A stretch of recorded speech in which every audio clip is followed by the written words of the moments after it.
Bank stocks, housing stocks, the stock market taking record highs. Of course, it's not adjusted for inflation, but nevertheless, everybody's cheering.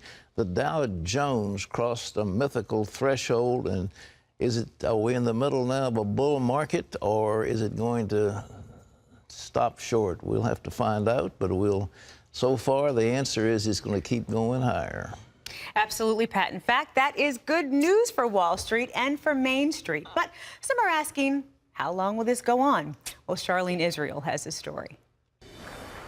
From the opening bell, stocks soared Tuesday, and once they started going, they didn't stop until all previous records were broken. In that sense, it is a milestone. Today will go down in history. The Dow passed its previous high of just under 14,200, set in October of 2007.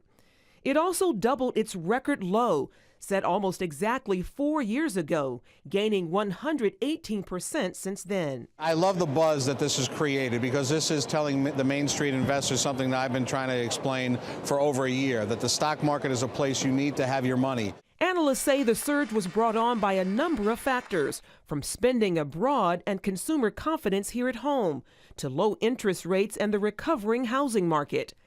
But while the rebounding stocks are a positive sign for the economy, many wonder if it can last. Financial experts point to several signs that it can. The economy continues to slowly grow. Businesses are making money. Interest rates and inflation are still very low. And there's still a great deal of money on the sidelines that has not gone back into the stock market yet. But some analysts say the stock market isn't completely out of the woods yet. You don't see the champagne bottles and the confetti coming down from the ceiling and the balloons and all that, because there is still a very, very big disconnect between what the market is telling us and what the economy is telling us. But they hope that this is the start of further economic recovery. And for now, they believe the market will continue to soar. Charlene Israel, CBN News. Well, it's irrational, but whoever said the stock market was rational? But nevertheless, there are a couple of factors Charlene mentioned. There is about $1.8 to $2 trillion domestically on the sidelines, and corporations have got a great deal more than that overseas. So that's got to have someplace to go. The interest rates the Fed has pushed down to such a low extent that you can't make any money whatsoever putting your money in bonds. You just can't do it. You're negative. You're going to lose money from taxes. So where do you go? You go to stocks, and that's why so much money has come into stocks. But it's amazing, the run-up in housing. So it looks like housing is on the rise, and the car makers, Ford is up. The car makers are doing very well. Everybody's doing well, and who knows? So we have a resident guru that tells me that 20,000 on the Dow is not too much to think about, but we'll see. I have no clue. Well, while stocks are going up on Wall Street, the snow is coming down in Washington. Lee Webb has that story from the CBN newsroom. Here's Lee. Pat, the heaviest snowfall in 3 years is overtaking the nation's capital. But even before the storm swept in, it was causing big problems with school and work schedules, along with travel in and out of that busy town. John Jessup reports from Washington. As it made its way across the nation's midsection, the storm dumped nearly a foot of snow in Chicago, canceling 900 flights at O'Hare alone. Hundreds more cancellations are expected today in airports along the weather system's path. Hours before the storm hit Washington, crews prepared the roadways for potentially hazardous driving conditions. We're going to work as hard as we can, and we're going to do the best we can. They want to avoid scenes like this in Wisconsin, where a truck plunged off an icy bridge, killing the driver. The storm has been dubbed the Snowquester, in honor of the government sequester or automatic spending cuts that took effect over the weekend. And people in the storm's path weren't taking any chances, stocking up on everything they needed before the storm hit. What we had here this morning all sold in the first few hours, and we went back to get more. Bread's here. Check. Check. Toilet paper? Check. What else? Water? Food, check. The junk food are also important. Forecasters predict between 6 to 10 inches of snow will cover the capital area by the time the system makes its way through, and as much as 16 inches in the nearby mountains of western Maryland.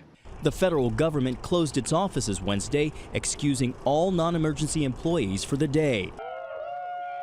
While the weather was cause for cheering for these folks in Indiana, others, already weary of winter, aren't in the celebrating mood. The snow, I'm tired of it.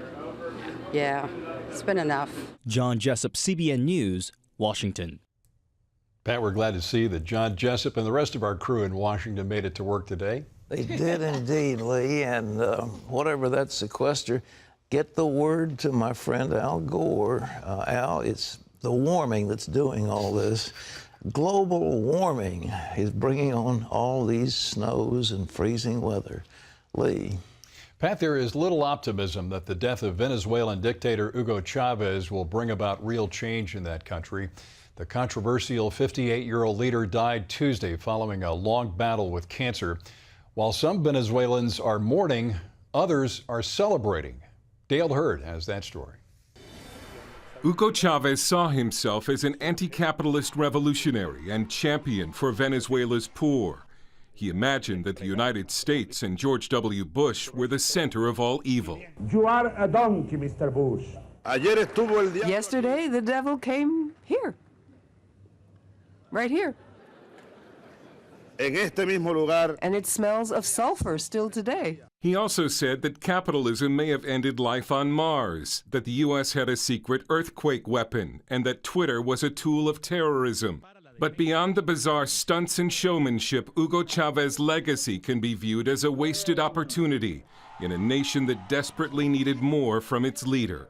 One of the most oil-rich nations in the world, you'd hardly know it by visiting parts of Venezuela. The economy has remained in a permanent shambles, with 22% inflation. And while a lot of Venezuela's oil money was used to alleviate poverty, a lot of it was used to further Chavez's anti-American revolution. Billions were given to Cuba, and Chavez himself died a billionaire. But Venezuela's poor believe that Chavez truly cared about them. He's a man that cared about us, this woman says. He did not give anything to me, but he gave it to my people. But in South Florida, Venezuelans were cheering and hopeful that Chavez's death could mean the return of full democracy to Venezuela. Inside you, it's hard not to be happy, even if somebody's dead. But I think I'm happy because this is the window of the opportunity. Venezuela can change. Chavez also made the hemisphere much more dangerous by making Iran an ally and allowing Hezbollah to operate inside Venezuela. Vice President Nicolas Maduro told the nation on state television that the United States had a hand in Chavez's death. A U.S. diplomat and a U.S. Air Force officer were expelled. Venezuela's constitution says new elections for president must be held in 30 days. Dale Hurd, CBN News. Pat, Chavez certainly hated the U.S., but he didn't mind taking our money. Didn't he sell us a bunch of oil out of that country?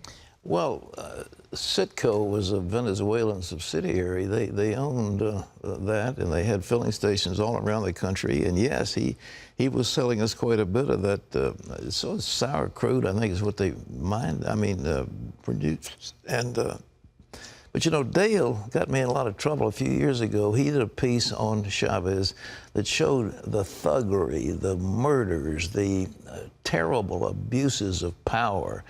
And then he had an interview that somebody had done with Chavez, said, you know, they're trying to assassinate me. To which yours truly jumped in and said, well, maybe they ought to go ahead and do it. At which time, those who monitor everything I say in order to make me look silly ran it across the world. I think it was People for the American Way, Americans United for Separation of Church and State, one of those organizations. I think Media Matters hadn't gotten in the game then. And they feed it to the AP, and the AP blasts it all over the world. Robertson calls for the assassination of Chavez. Well, nobody assassinated him, but cancer brought him down, and nobody in this part of the world is mourning his departure. He tried to foment revolution. He tried in Ecuador, was somewhat successful. He tried in Bolivia, somewhat successful. He tried to unite the countries of Latin America in a bloc against the United States. He cozied up to Ahmadinejad of Iran. He gave, I think, 100,000 barrels of oil a day to the Cubans, which was keeping that revolution going.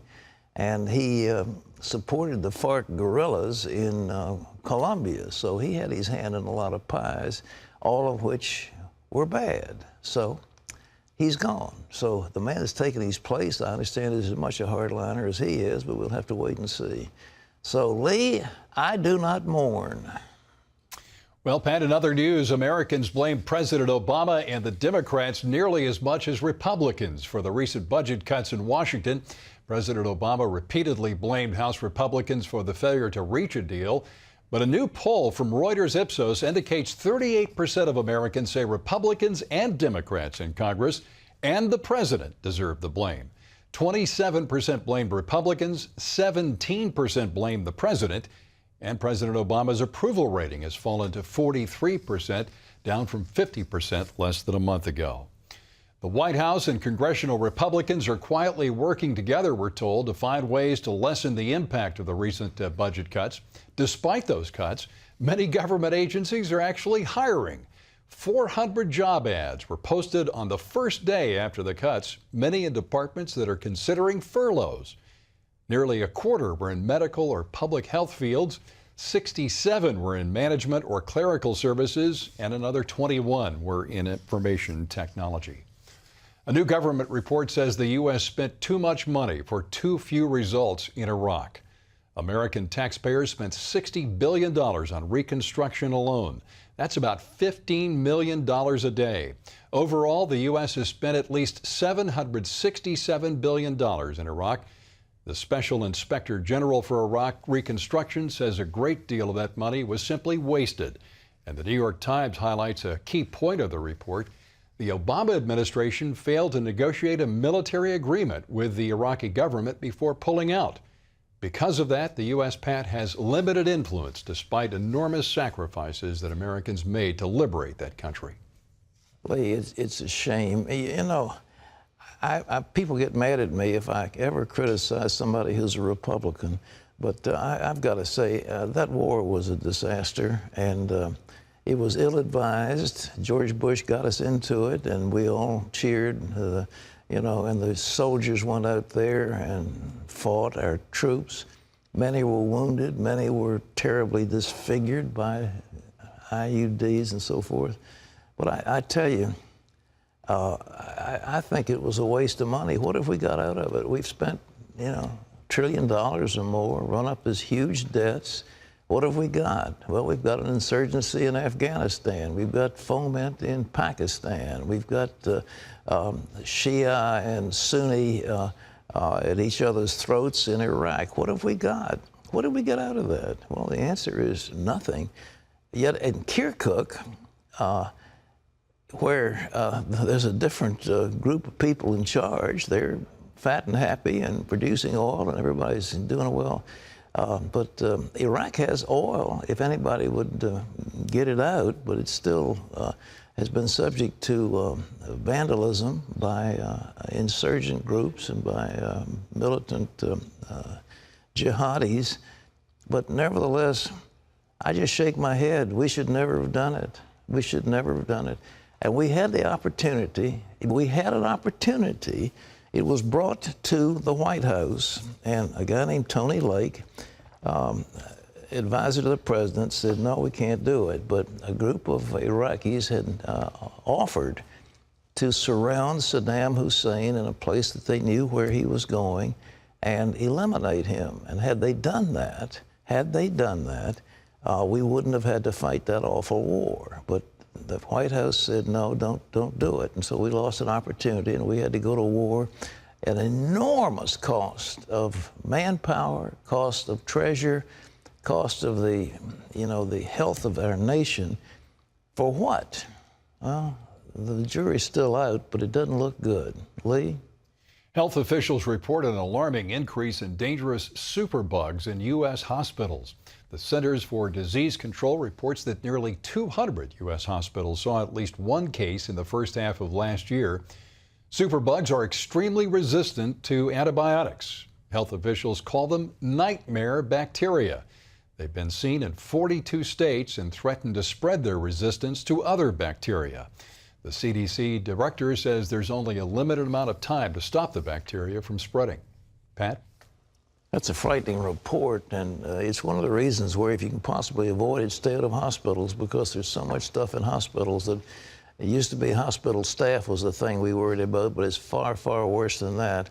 And these infections are there, and hospitals needed to use superhuman means to control the spread of these bacteria. But now we're talking about super bacteria that's totally resistant to antibiotics. So stay out of hospitals if possible. The Arkansas State Senate has voted to override the governor's decision on what could be the most restrictive abortion ban in the nation. Democrat Governor Mike Beebe recently vetoed a measure banning most abortions once a fetal heartbeat can be detected using an ultrasound. That's usually 12 weeks into a pregnancy. The governor told lawmakers the bill is unconstitutional. Beebe used the same reasoning last week when he vetoed a 20-week abortion ban. Lawmakers quickly overrode that veto, too. Each chamber needs only a simple majority to override a veto in Arkansas. City council members in Cave Springs, Georgia, have voted to stop saying the Lord's Prayer at their meetings. The decision comes after the town's attorney said the law restricts the types of prayers at council meetings. The attorney said, quote, "It just has to be a more generic type thing." The council will now have pastors from the 6 churches in the town take turns saying a prayer at meetings. You can always get the latest from CBN News by going to our website at cbnnews.com.